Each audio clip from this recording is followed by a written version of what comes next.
Здравейте! Казвам се Силвия Машева и правя това кратко видео, за да ви запозная с метафорични асоциативни карти. Метафорични асоциативни карти – това е проективна психологическа методика. Всеки човек, гледайки на картинката, вижда нещо свое. Чувствата и мислите, които възникват в един човек при погледа върху картата, може кардинално да се отличават от тези на друг човек. Мак нямат определено значение, както картите за гадание. И тук е основната разлика. Мак показват вътрешните ни състояния. Излизат наяве причините, които са довели до днешните трудности. Всяка карта е една малка история, която помага за разшифровка на проблема или ситуацията, в която сме попаднали. Мак, това е история специално за теб. Това са набор образи, които отразяват вашия вътрешен мир. Помагат да изразите по-леко своите мисли и чувства. Мак са нашия преводач от езика на подсъзнанието на езика на съзнаваното. Има различни начини за работа с метафорични карти. Когато избираме с открити карти или когато те са закрити.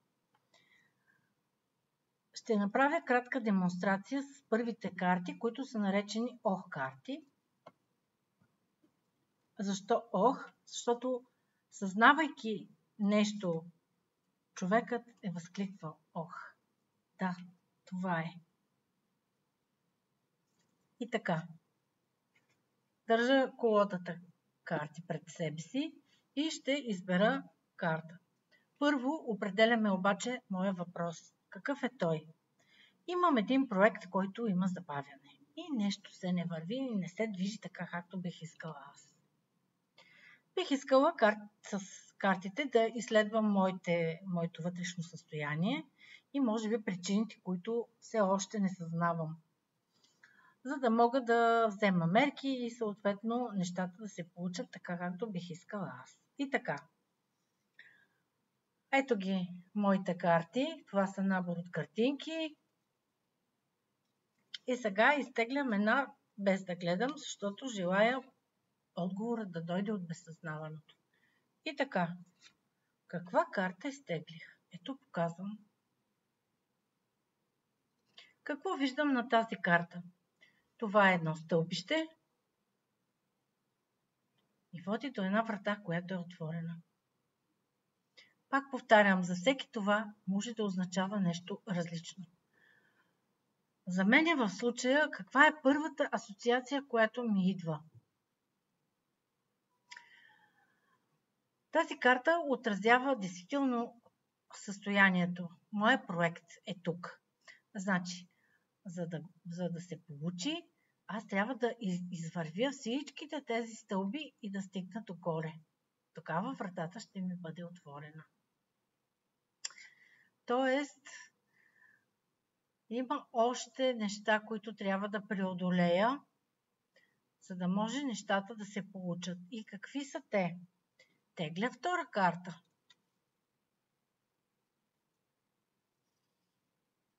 И питам, какво ми пречи? Какво още трябва да направя? Картата, която се получи, е тази. Какво виждам на тази карта? На тази карта виждам някаква манифестация. Хора маршируват, минават, имат шпалир, тя ги гледат. Да.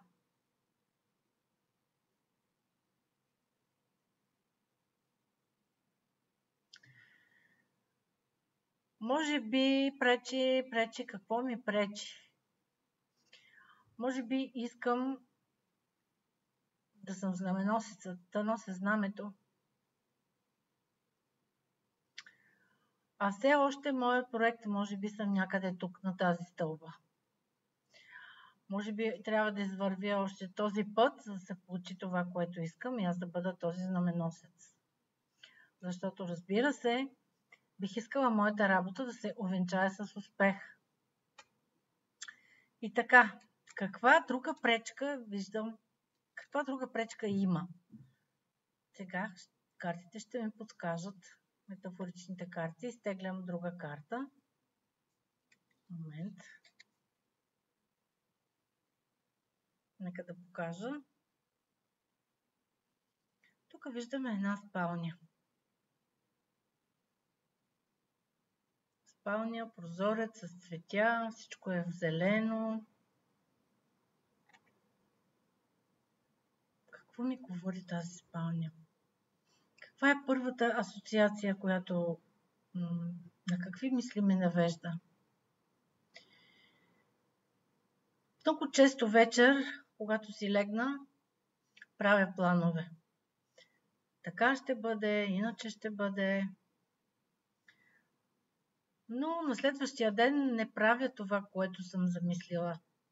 Може би това е една от пречките, върху които би трябвало да поработя.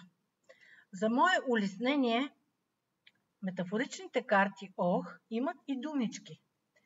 Това са карти с думички. Ето, аз изтеглих една карта с думичка, която, като сложим заедно с тази, и ми подсказва какво всъщност, какво пише? Отстъпление. Значи съвсем правилно разбрах посланието. Отстъпление. Отстъпление, отстъпвам. Отстъпление, то е огледално при вас, но пише отстъпление. Отстъпление, отстъпвам от това, което съм намислила предишния от вечерта. И трета пречка. Искам да разбера още една пречка. Какво още може да ми пречи? Какво още може да ми пречи?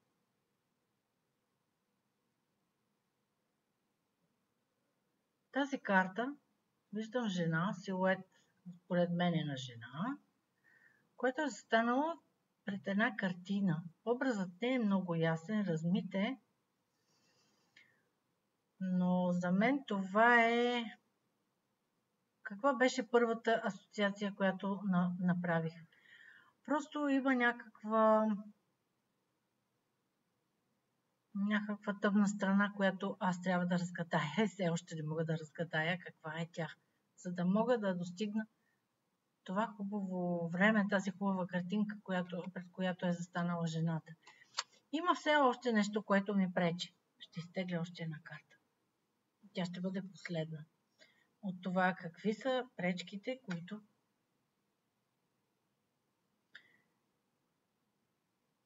Ето третата карта. Виждаме една поляна и на картинката една змия. Каква е първата асоциация, която правя?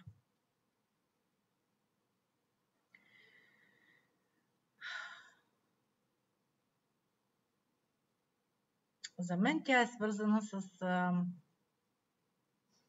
една от пречките, които имам, и в действителност е така, и може би разбрах това послание. За мен това са думи, които хапят. Думи, които хапят. Думи, които ми приносят болка. Има такива. И така, разбрах тъмното послание, какво е това, което ми пречи. Да, тези думи, казани преди време от една моя позната, все още са в мене.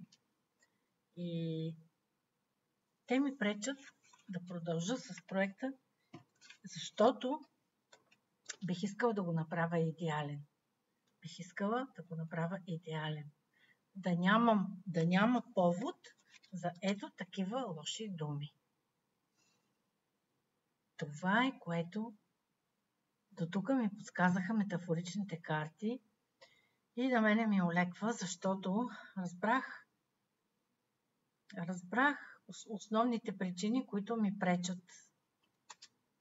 И така, сега ще задам още един въпрос. Какво ще ми помогне да реша този въпрос? Какво виждам на картите?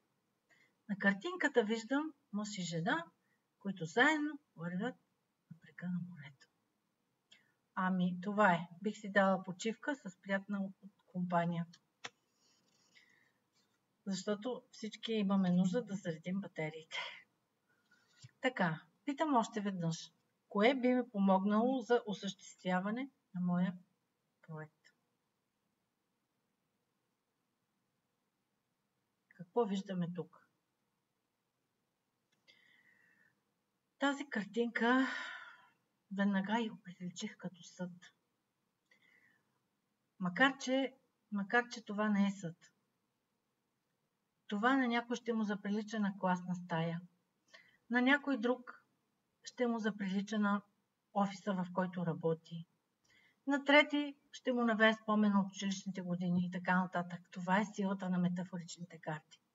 При мене веднага се сетих за какво става въпрос. Заприлича ми на съд, защото аз много строго съдя себе си. Бих искала всичко да бъде идеално, да бъда безупречна в моята работа. Какво друго би ми помогнало? Освен това да не съдя толкова строго.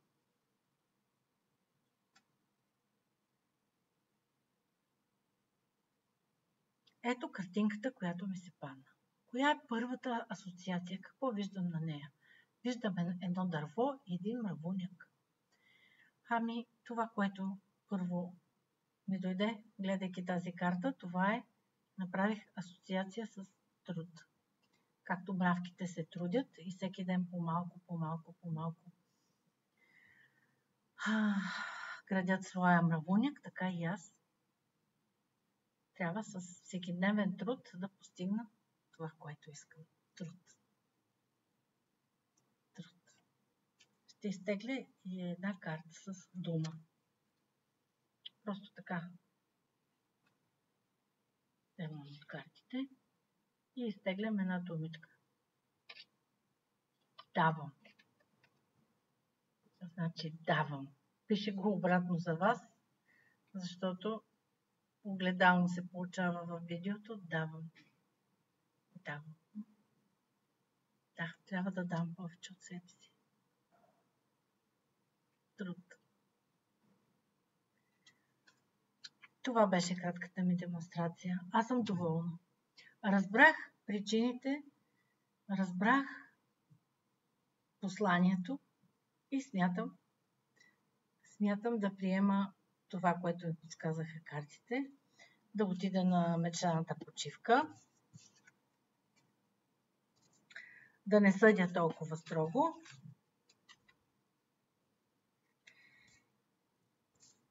и да продължа да се трудя върху своя проект, така както мравките се трудят всеки ден. Благодаря. Очаквам вашите коментари. Може би вие сте видяли нещо друго в картите или желаете да поработим заедно върху ваш проблем. Очаквам ви.